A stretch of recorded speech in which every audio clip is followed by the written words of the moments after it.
All the mud from the mass flooding is being cleaned up in Toronto, and we're starting to get a clear picture of the impact of the torrential rain. The worst part for some homeowners is the sewer backups that just keep happening, and there are calls for action. Good afternoon. More than a month's worth of rain drenched our city, and the cleanup is going to take days. The city says crews have worked overnight to reopen roads and bridges. Culverts and guardrails are being inspected. And city officials are briefing reporters as we speak. There's Mayor Olivia Chow speaking. Let's dip in now. And that's the western, York Southwestern area, and they are having a really hard time. And some of the homeowners have told me previously that they have difficulty buying insurance for their basement because it floods. And there's a lot of work that can be done, and there's been conversation with the federal government, and I'm convinced that they will also come and support us on that, because these residents in that area desperately need it. So those are some of the other areas that we need to do in partnering with other levels of government. If you want even more details, okay, we're shaking head. Maybe we don't want to do that. Okay. Perhaps you can just give us a sense of what exists. There are projects that are underway. We know about the bypass tunneling that's taking place. Could you just give us an update on that sort of thing and how that might help in these situations? So one of the specific things we've got is a 4-year plan on basement flooding work. It's literally pages of projects happening across through the city through Toronto Water. Those are the types of projects that will help. After a day like yesterday, it's hard to hear the news, but we are better off than we've been in the past. We will continue to get better. The challenge is we're improving our systems and the old infrastructure at the same time these events continue to happen. I mean, I don't even know why we talk about 100-year storms anymore, because that definition seems to have flown right out the window. We've had 3 of them in the last 11 years. So I think those are the types of issues. The mayor talked about major flood protection pieces, which we're doing to ensure that we don't build housing in areas that are going to only have problems later on, which is a bit of a useless exercise. But the challenge is much of the city is just not designed to handle this amount of water that's coming down, and that's what we saw yesterday. So the stuff we're doing moving forward, new developments, new projects, are all much better designed, and our regulations around what can be built will allow for a much better absorption of these types of events. The challenge is most of the buildings and most of our roadways and right-of-ways are not built to that standard, and that would take a tremendous amount of resource and a long time to change. So trying to do the things, I think, from a resident perspective, the work that's happening through Toronto Water to look at how we help with the basement flooding piece is work that over the next 4 years we'll definitely see some results, so we can all live through some of these things a little bit easier. City, we have a combined system where sewer water can't be separated from storm water. What can you point to a project right now that may help fix that down the road? Do we have anything to help mitigate that and separate systems? Well, the way we're developing our infrastructure program is what does that. Older municipalities have this challenge, and so completely changing systems is oftentimes just not feasible from either a space underground perspective, and the other piece is, of course, the resource that it would take. But the way we are building our infrastructure today, whenever we look at the work that's happening on streets, a lot of that is what we call upsizing work, right? To take on the more people that are living in this city. They are done with a design that will help mitigate and manage this better in the future. But again, completely redesigning our subsurface infrastructure system from a water and sewer perspective. Listening to City Manager Paul Johnston, and before that, the mayor giving an update on the aftermath of the flooding on roads and inside some homes. She says she'll be speaking to the feds for more support. Also, they're saying that systems infrastructure to deal with flooding is improving, but more work needs to be done. Of course, we'll keep on following this presser and give you a recap at 5 and 6 and on our website. Now, CTV's Raheem Ladani has been following the impact of the torrential rain and flooding and joins us now with more details. Raheem. Nathan, yesterday everyone experienced the weather event in a different capacity, whether they were stuck on the road, they were stuck in an elevator, or dealing with a flooded basement. And now there are a lot of questions in terms of how the city responded to yesterday's rainpour. City crews spent the night cleaning thick mud off the Don Valley Parkway in time for Wednesday's morning commute. This is what Mom and I are stuck in. The mess was left behind after the DVP was flooded. Mayor Olivia Chow says the city was reluctant to shut the DVP down sooner due to congestion issues in the city. But the decision led to fire crews needing to rescue a dozen people. The workers work overnight to clear, and very, very grateful for their work. Plus all the folks that have been stuck in cars and in elevators, all rescued yesterday immediately by the firefighters. The torrential downpour put large parts of the lakeshore below water. Many drivers had no choice but to abandon their vehicles after getting stuck in underpasses. I was driving and the car just stuck because it's like so much water. It's so deep. Oh, I see maybe not too much water. That's why I go. Homeowners also had to deal with flooding, including Toronto rapper Drake, who posted this video of gushing water inside his mansion. Meanwhile, Union Station was also underwater, causing significant transit delays well into the evening. The extreme weather event even garnering the attention of the Prime Minister. We need to continue to step up on our fight against climate change. We also need to continue to be making investments in resilient infrastructure that can handle what the future is holding. With these type of weather events occurring more frequently, questions about Toronto's aging infrastructure are being raised. Funding. Another factor is very old infrastructure that's not properly being maintained. And the third factor is acceptance of the fact that conditions are changing. Water treatment plants were overwhelmed at some points during the storm. The city says that to deal with the excess of water, treatment plants had to go on diversion. But it remains to be seen how much sewage was bypassed. The water has to go somewhere. It goes through the pipes, it goes into our treatment programs, and when it becomes overwhelming for those systems, some of it does get discharged, only partially treated. Toronto's emergency management program was activated on Tuesday, but emergency services were not affected and no serious injuries have been reported. At its peak, Toronto Hydro says there were 167,000 customers without power this afternoon. The mayor says there are still a few thousand that are in the dark. Reporting live, I'm Raheem Ladani. I'll send it back to you both in studio. Thank you, Raheem. Next to a nightmare for homeowners, sewer water backing up into their basements. And for some, this is far from the first time. Our Beth McTonnell is back on Cordella Avenue near Black Creek and joins us live with the latest. How's the cleanup going, Beth? Yeah, Michelle, I'm in the Rockcliffe neighborhood, which is near Black Creek in Weston. You heard Mayor Olivia Chow talking about this area at the top of the show, and this area had very bad flooding yesterday, leaving a lot of messy basements, and the cleanup is far from over. The water level got so up, and the fridge was actually floating in the water. Karma Kusang is still stunned, even if the water is gone. The sheer amount lifting and toppling over his fridge and destroying everything else in the basement. I was literally shocked, disbelief. It was like in a movie. Like you see these things like some other place and then you say, oh, flood, this and that. But when this happened to your own house, you're like, your brain stops working. The damage. This was his place yesterday, the furniture surrounded by the floodwaters. And this was his flooded neighborhood after the record rainfall. This is the same area today. The flooding bringing neighbors together, rushing to deal with overflowing sewage and getting the water out in hopes of minimizing mold and damage. And then I hear this poor guy saying, it's like, I got a foot of water in the basement. I'm like, as soon as I'm done pumping here, we're gonna go and jump into yours. By the time we got here though, he was knee-high water. Yeah, so we got like 3-4 pumps going. And the hope this never happens again.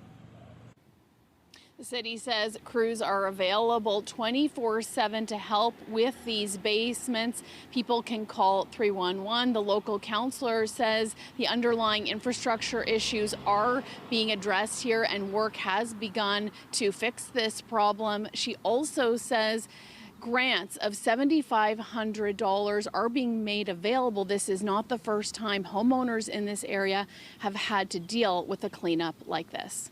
Reporting live, I'm Beth McTonnell. Nathan, back to you. Thank you, Beth. A man stranded over flooding waters in Etobicoke was saved last night with help from the Canadian Armed Forces. A search and rescue helicopter was brought into Etobicoke Creek. Toronto Fire and police responded at around 5:30 p.m. for reports of a person stranded by floodwater. And again, today it was decided that the firefighters wouldn't safely bring this person to safety. And it was a great job by the Army coming in with their helicopter. They brought their rescuer down, made contact with the person stranded, and brought him up and brought him over to Peel EMS to be assessed. Toronto Fire says they responded to nearly 1,700 calls for service yesterday between 6 a.m. and 3 p.m., including more than 50 water calls and over 20 people rescued from cars and buildings. Over in Mississauga, emergency crews had to rescue residents of a senior's home that was hit by flooding. This was the scene at Tyndale Estates near Tompkin and Eglinton. A dinghy had to be used to move dozens of residents away from the high water surrounding the long-term care home. More than 100 residents were relocated.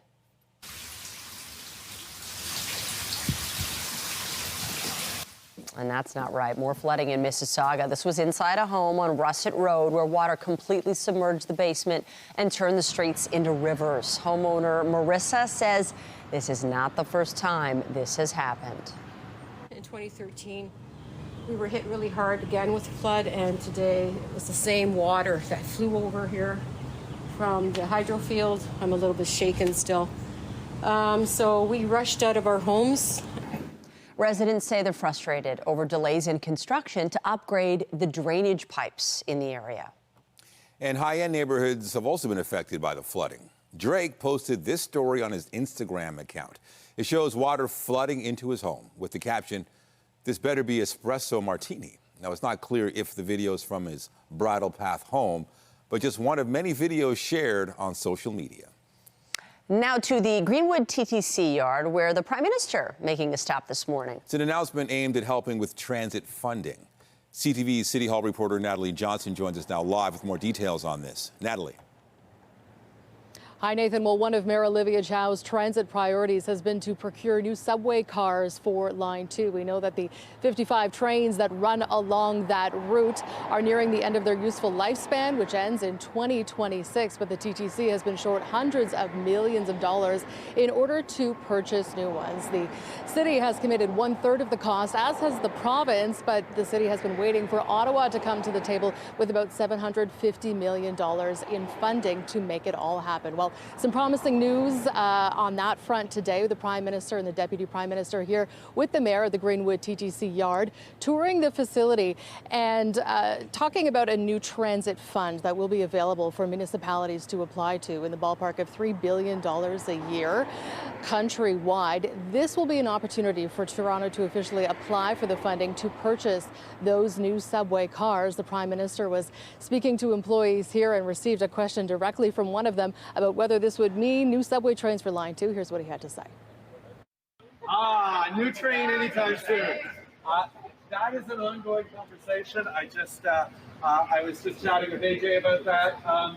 We recognize that the rolling stock it has been expertly maintained for many, many, many years, and there is always a need to make sure that we're increasing capacity, increasing the ability of trains to respond to growing needs. But it's not the federal government that decides what municipalities and provinces are going to be spending on.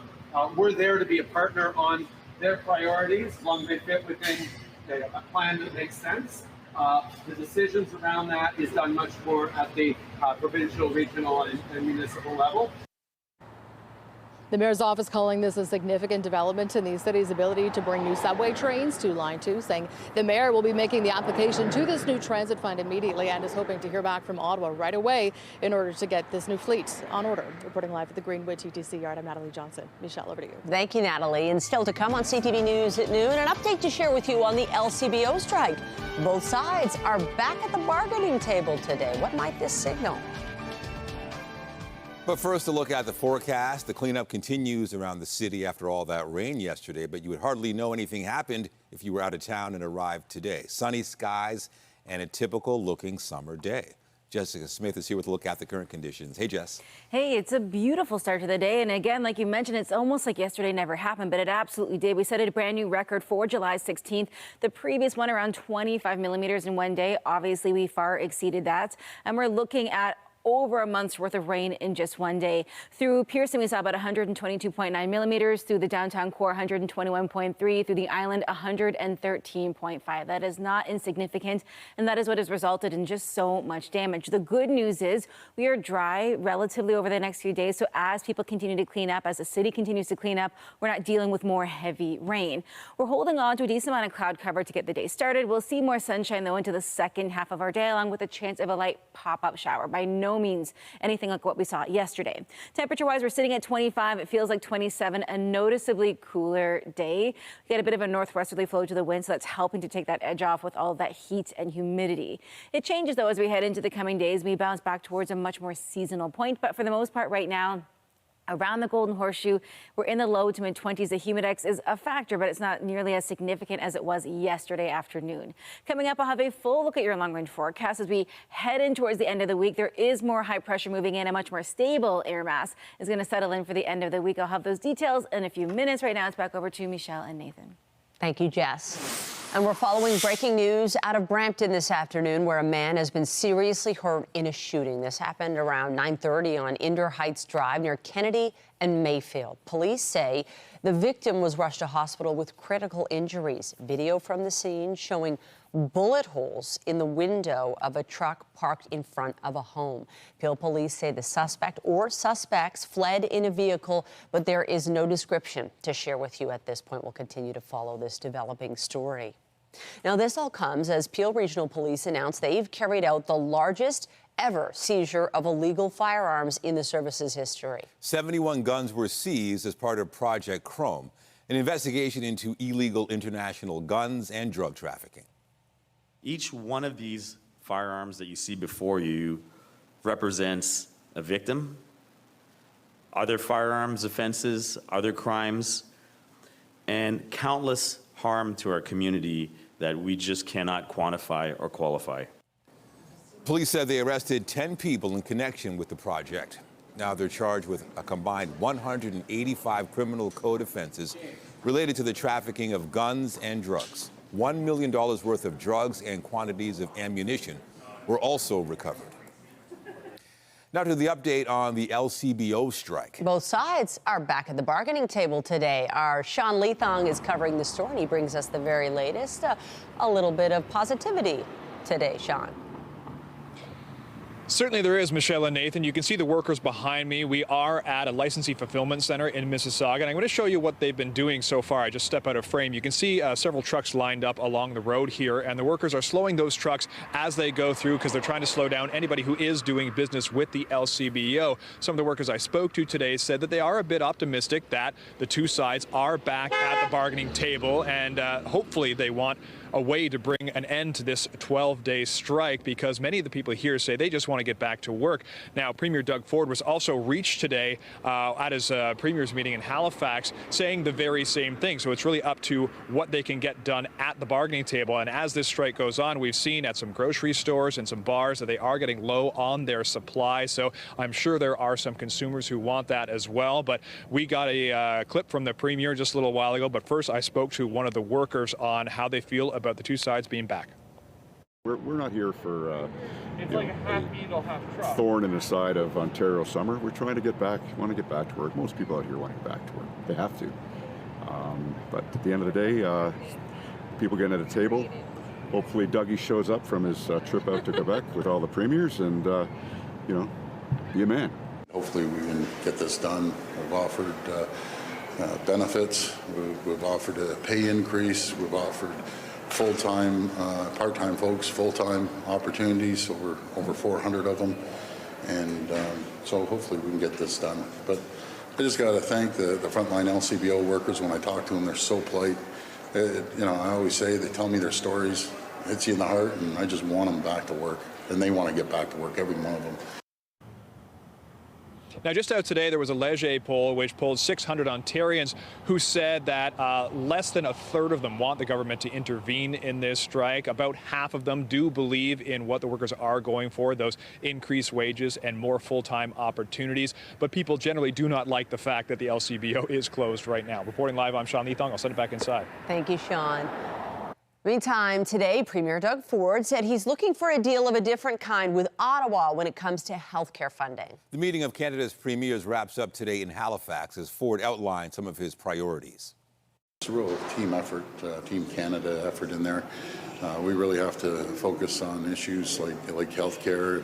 And our number one issue as I become chair is making sure we get this life-saving drugs to people in Canada. It's just totally unfair to the people. We're last in the G7. It takes over 700 and some odd days. Well, people need these drugs, and it's just taking way too long. So with the Health Canada, PCPA, and ourselves, we need to get these out into the market as quickly as possible to save lives. And Premier Ford also brought cookies to the morning session today, saying they're from his daughter's company.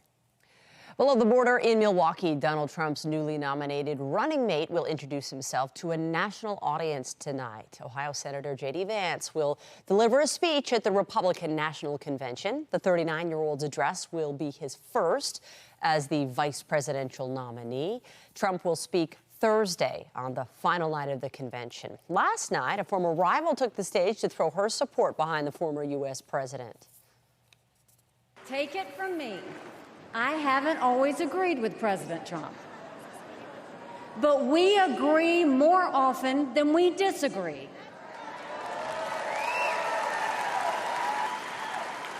We agree on keeping America strong. We agree on keeping America safe.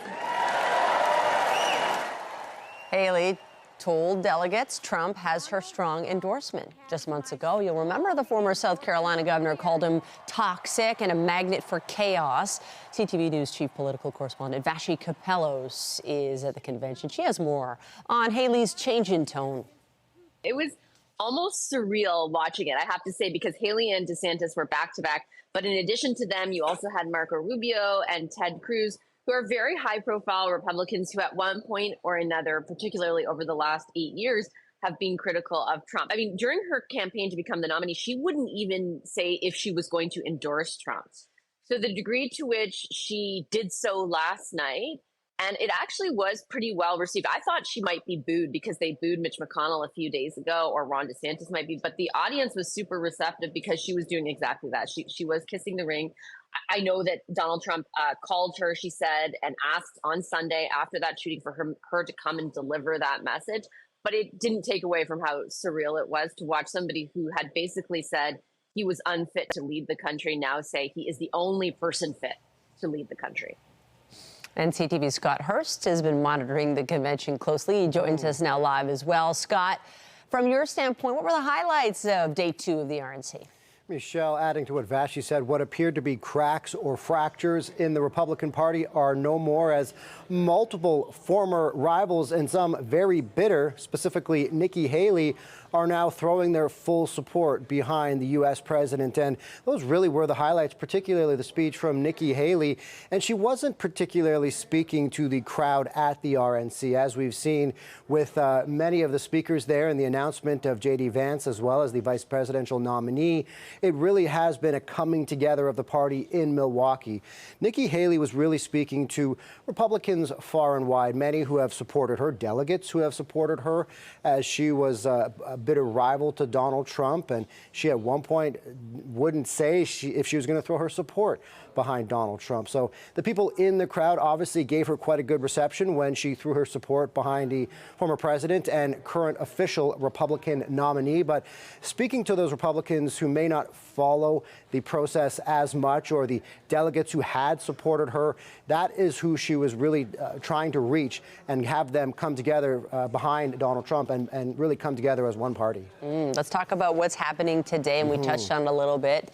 J.D. Vance making his speech at the convention. Yeah, that'll be the keynote speech tonight, but we also got a list of the other speakers just recently, and the theme tonight is Make America Strong once again. So that is a focus on foreign policy, energy security, and Chinese economic threats. So, of course, the main speech that everyone's waiting for is the vice presidential nominee, J.D. Vance. His wife will also speak just before him, as well as Donald Trump Jr., former counsel to Donald Trump, Kellyanne Conway, North Dakota Governor Doug Burgum, who just a few days ago was a frontrunner runner for the vice presidential pick. Texas Governor Greg Abbott and also longtime Trump loyalist Matt Gaetz will all speak tonight, amongst many other speakers as well. So those are who are on the list to speak, to take the stage and speak to the RNC tonight. But of course, all the focus is on hearing from the vice presidential nominee, as of course he is quite a newcomer to the national stage. And a lot of people are wondering, who is he and what does he stand for, as he now may have the second highest job in the nation? Be interesting to hear from him. Meanwhile, as the Republicans come together, as you say, rallying, the Democrats kind of having to navigate a new playing field here. What's going on with the Democrats and specifically President Joe Biden? Yeah, in Milwaukee at the RNC, it really is a coming together of the party behind Donald Trump. Really not the case for the Democrats. Their convention is about a month away, but in the meantime, Joe Biden continues to face calls to step aside. He is still digging in his heels, saying he plans to be the candidate going into the convention, and he plans to be the official nominee coming out of the convention as well.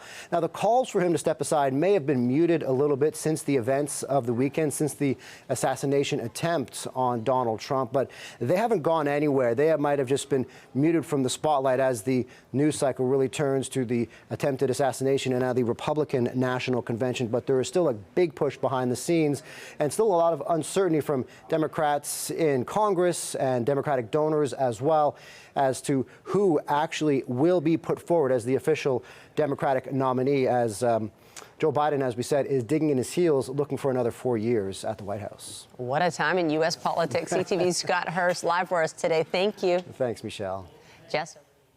Thanks, Michelle. It was a torrential downpour of a day yesterday. We have some good news, though, moving into the next few days. We're looking at an area of high pressure settling in, clearing things out, and kind of helping to aid in the cleanup efforts with the lack of active weather over the next couple of days. Into this afternoon, 28, but it will feel like 33 with a light northwesterly wind, so that's helping to cut out some of that intense humidity. But that UV index very high, despite not seeing brilliant sunshine throughout the entire day. Coming up, I'll have a full look at your long-range forecast, including what we can expect as we head in towards the weekend. Well, we've got sunshine today and heat, a little bit of a chance of rain, but really we're starting to dry out, which is great from what we had yesterday. Yeah, yesterday we had just, epic rain, and just driving into work, you're seeing what looks like mud and sand on the DVP and some of the remnants of it. But other than that, very little indication of what we went through. The rain did the most yesterday, and then now we're done with it. But you can still see the leftovers out. If you drove anywhere on the Gardiner, the DVP, the lakeshore, even in-town routes, obviously, you saw that kind of dust in the air, that leftovers of it. But we are holding on to a beautiful forecast over the next couple of days, and that means easier cleanup for a lot of folks that are going to be dealing with this for quite some time. Weather is brought to you by the Presler Law Firm. Injury lawyers you don't pay unless they win. Now, we had a few clouds early on. We're seeing that break up a little bit, and it's turning out to be a beautiful afternoon. It is kind of a little bit warmer out there, but thanks to a northwesterly flow to the wind throughout the day today, it will help cut out that really intense humidity that we felt yesterday before the storm and afterwards. But as you take a look at our temperature map, it's not so bad, right? We're sitting at about 25. It feels like 27. So the humidex is a factor, but not nearly as much as it was yesterday. And that's really the same almost right across the board. A little warmer in towards that southwestern corner and eastern Ontario. But for the GTA, the downtown core, we are holding on pretty close to where we should be for this time of year. Into the afternoon, we do warm up a little. 28, it'll feel like 33. The same really around through Peterborough, down through Niagara. We're kind of in that mid to upper 20 range, with the humidex value starting to build later in the day. That daytime heating taking a little bit longer. Into this evening, we're around that seasonal mark. We should be at 17. We'll sit at 16. So if you had trouble sleeping the past few days because it's been so hot, easier as we head throughout tonight, really right across southern Ontario. The remnants of that system almost entirely gone, and we're just holding on to, again, a more northwesterly flow to the wind. Some scattered showers in and around southern Ontario. Very sporadic in nature and nothing like what we saw yesterday. Heading into our afternoon, we'll see a few light clouds out there. Again, a sprinkle of a shower that's likely into the east end of the city. And then as we head throughout the evening, beautiful, relatively clear, and fairly seasonal. So much easier for sleeping and obviously for the cleanup that a lot of folks are partaking in as we head over the next couple of days. Into our Thursday morning, a lot of sunshine, and then we start to really settle into a beautiful stretch of weather. We're holding on to a much more stable air mass as we head in towards our Thursday, Friday, and even through the weekend. We are looking at brilliant sunshine for the most part. So after a really soggy day yesterday, and to be honest, it's been a really soggy start to the month of July. We had already reached our record rainfall for the month by the 15th. So yesterday obviously pushed that well above. So we're holding on to some drier weather to kind of help literally dry things up.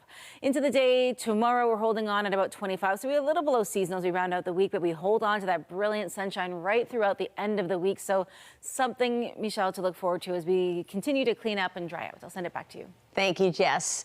And yesterday's heavy rainfall still having some ongoing impacts on major Ontario lakes, rivers, and dams. Here's a look at Lock 42 on the Trent-Severn Waterway this morning near Washego. Flooding can still be seen making its way onto the shore. Officials said on social media, Parks Canada advises the public to expect higher than normal water levels and flows on the Severn River during navigation hours until further notice.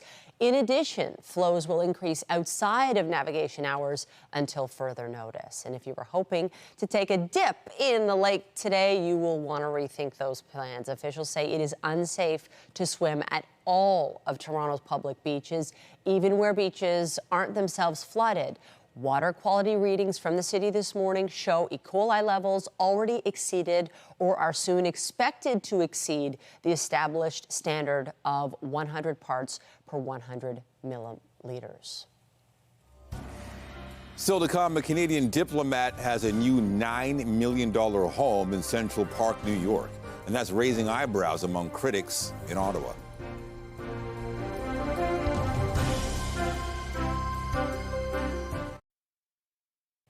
It's the kind of condo that most can only dream of. But there are a lot of questions about the new $9 million home for a Canadian diplomat in New York City. CTV's Mike Lecouteur explains. There are a few perks to being Canada's representative in New York City, and this is one of them. A condo on Billionaires Row, south of Central Park. The residence on the 11th floor will be home to Consul General and former journalist Tom Clark. He is your governor. According to the Canadian press, the government purchased the unit for about $9 million. The 3,600 square foot residence includes access to a swimming pool and paddle tennis court. $9 million on an apartment at a time at a time where Canadians can't afford to eat or house themselves, I say again, is outrageous. The old place, seen here in a 2003 W5 special, needed extensive renovations, according to Global Affairs Canada. The department adds the move will actually save taxpayers $2 million. In a statement to the Canadian press, a spokesperson said, considering the high renovation costs for the current residents and the value of the property, Global Affairs Canada recommended a relocation to a new, smaller, more suitable and more economical apartment. If you want to play in the big leagues, you have to pay to some degree. This former diplomat points out Canada needs these types of residences to host influential lawmakers abroad. Ambassadors or consuls general are housed very well and generally in the middle of the pack. So not so lavish and also not so shabby, but pretty much where we are as a country. In 2013, the Harper government sold the High Commissioner's residence in London for $530 million, money that went to renovate the current embassy known as Canada House. The Conservative deputy leader wouldn't say if they'd do the same. I think a new Pierre Poilievre government is going to look right across government to find efficiencies and savings for all Canadians on all fronts. CTV News asked Global Affairs Canada if the old Manhattan residence will be sold to offset the cost of the new one. They have yet to respond. Mike Lecouteur, CTV News, Ottawa. Start your engines. The annual Honda Indy is set to speed through the city this weekend. Preparations for the big event are already underway. Crews were setting up the track this morning at Exhibition Place and along a stretch of Lakeshore. The main race gets underway Sunday at 1:30 in the afternoon. However, there is a lot to take in on Friday and Saturday as well. Fans are excited, and so too are the drivers. This weekend is everything for us. Most of our racing is actually done in the United States. So having a race on home soil, I mean, I was born right downtown. It's huge. So all the family, the friends, the supporters, they're going to be there. And yeah, super lucky to be a part of the USF Pro Championships. That's what our ladder of series is called. And yeah, this weekend is big for us, looking to move up in the point standings and have a good finish at home in front of the home crowd. Now, to allow for all the fun, there will be significant road closures in the downtown core for the race, and those road closures start today. Strawn will be closed from Fleet to Lakeshore, and Lakeshore will be closed from Strawn to British Columbia Drive. The roads will remain closed until Sunday at 11 p.m. Get Toronto's top stories, breaking news alerts, and watch live. Download the CTV News app. Stocks fell this morning as investors dumped high-flying chip companies once again. Andrew Bell of B&M Bloomberg has the latest in business. Hello there. Here are your business headlines. U.S. stocks fell about 1%, and Canada's benchmark index was down about 0.5% in morning trading. U.S. tech companies came under pressure amid concerns about U.S. trade curbs on chip sales to China. Washington has told allies that it's considering severe trade restrictions if companies such as Tokyo Electron and ASML continue giving China access to advanced semiconductor technology. Big chip stocks are down more than 10% in the past week. Europe faces a daunting bill to get off fossil fuels. Germany now plans to cut subsidies it pays to renewable energy producers because of rising costs for the taxpayer. And European Union ambitions to dramatically increase nuclear power are said to need an economic reality check. Nuclear advocates estimate that some $5 trillion US of investment should be directed towards the technology globally. But Brussels-based think tank Finance Watch warns that high EU debt and doubts about future electricity market structures are creating a huge funding shortfall. And finally, gold topped $2,483 US, announced to hit another record high. Investors are betting on a US interest rate cut in September. And lower borrowing costs tend to benefit the precious metal as it yields no interest. Gold prices have soared nearly 20% this year, and on the Toronto Stock Exchange, gold miners have jumped almost 30%. That's the latest in business. I'm Andrew Bell of B&M Bloomberg. A group of teens from Newmarket has returned home with some new hardware after winning silver at an international juggling competition.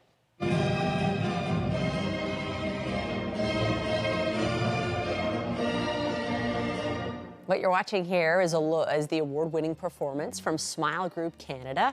This happened last week in Green Bay, Wisconsin. The Visual Art Theatre for Children and Teens took second place in the team category at the 77th International Juggling Championship. And we are joined now, woohoo, by that team and those teens who put together that medal-winning juggling performance. I didn't know you'd be juggling live on TV for us. Thank you so much. Wow. First, how about you could introduce us? Who's who? Eli, could you introduce the group for me? Yeah, hello. I'm Eli. This is Guy in the Blues, Micha. Guy in the Red, that's Gregory. And that's Tim. Wow, we're already so impressed. I mean, I think the average person, maybe here or there, you know, folks know how to juggle. I think Nathan can juggle next to me. I never figured it out, certainly not like that. So give us a little bit about your story. How do you go from, you know, just having it be a hobby to competing on the international stage? I started from a very young age. I was born in a theater. After that, I started getting more interested into juggling. And after a few years, I met these three. And we joined into the Green Bay, Wisconsin competition. So, sounds like it was stiff competition. Give us a sense. Were you surprised to medal in this event? And what does it take to be, you know, to win? Yeah, we were very surprised that we even got to that place at a very young age. It was. We were totally shocked in every way. We had no idea this was coming. I had no clue that we would win. I thought we were going to get like way lower than the second. Same. Oh, well, I mean, it's so exciting. It must be fun to now to say that you're a medalist. What do you think did it for you? Was there something in particular that you included in your routine, that a really tough trick? I don't think it was about tricks. I think our number was mostly humor and like jokes and everything. So I think that's what did it, because a lot of other numbers didn't include that. I see. Wow, just incredible. We're watching some footage here. Maybe, would you be willing to give us a little demonstration? Maybe part of your routine, and maybe one of you could explain what you're up to as you're doing it? Well, first we start with juggling, just to warm up usually. Then we start juggling more hard tricks such as W or V. This is V. Then we might also, sorry. Oh.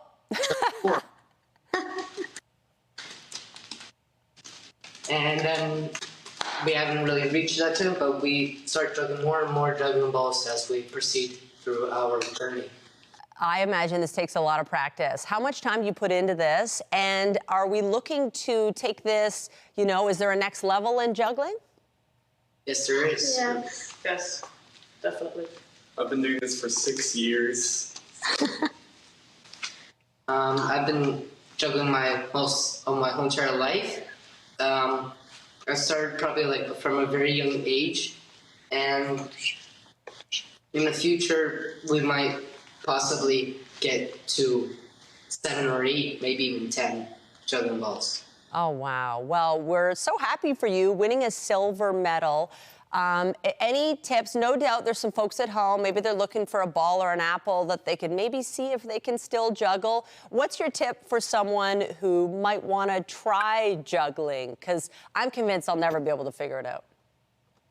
I guess just never give up if you really want to try it.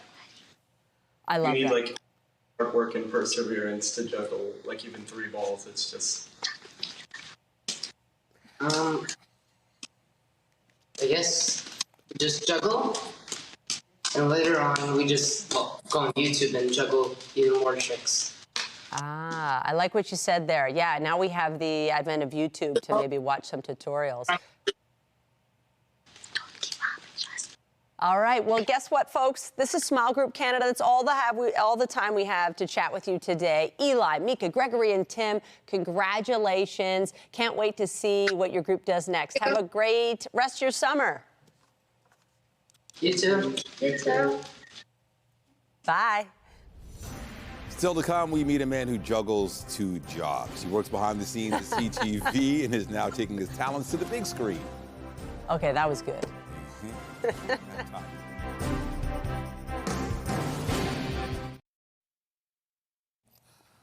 Now to a story about a Bell Media lighting technician by day who turns into a filmmaker by night. CTV's Andrea Kay spoke with David Conroy about his latest project that will be premiering at a local film festival this weekend. Behind the scenes, there is a crew of people working to put on this show for you. From TSN to CTV News Toronto, we can often find David Conroy sitting at the lighting board. Conroy hails from Ireland. By fluke, I studied film and production in Ireland, and I was working in an Irish television-based studio, and they were like, you want to do grip or you want to do lighting? And I was like, I'll do lighting, and that's basically it. While traveling, he met a Canadian woman and moved to Toronto in 2008. But it wasn't until he saw the film Avatar he was inspired to return to his true passion, filmmaking. I worked my way up, basically. I did a 1-minute film, a 5-minute film, 20-minute, 40-minute, and then this is my first feature film. This weekend, his first feature-length film will be screened at the Markham International Film Festival. What's your favorite scary movie? Stab, stab. It's called The Treatment, about a once famous rebel film director who cast actors to rehearse his ultimate and final script. Will they make the cut? Conroy wrote, produced, and directed the film, even paying the actors out of his own pocket. I worked in Qatar for the World Cup and saved a bunch of money there, and I said, I'm going to make a film. You've heard the phrase lights, camera, action. Well, in this studio, the lights are really important. In fact, there's over 100 of them in a grid up above, and David can control each and every one of them with a touch of a finger.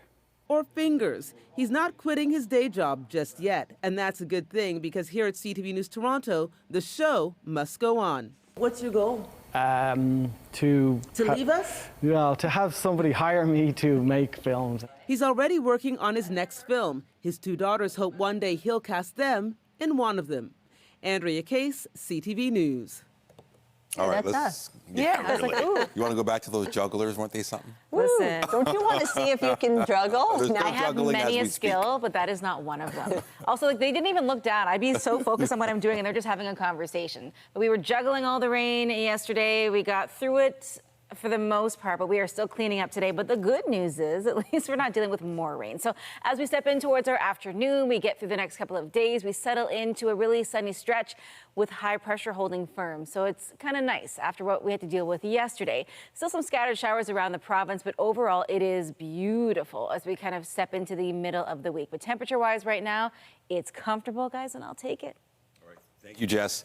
And that is CTV News at noon. Remember, you can get Toronto's breaking news all day long on CP24 and at our website, ctvnewstoronto.ca. For Jess Smith and all of us here, have a pleasant afternoon. I'm Michelle Dubé. And I'm Nathan Downer. Be sure to join us later for CTV News at 5 and 6.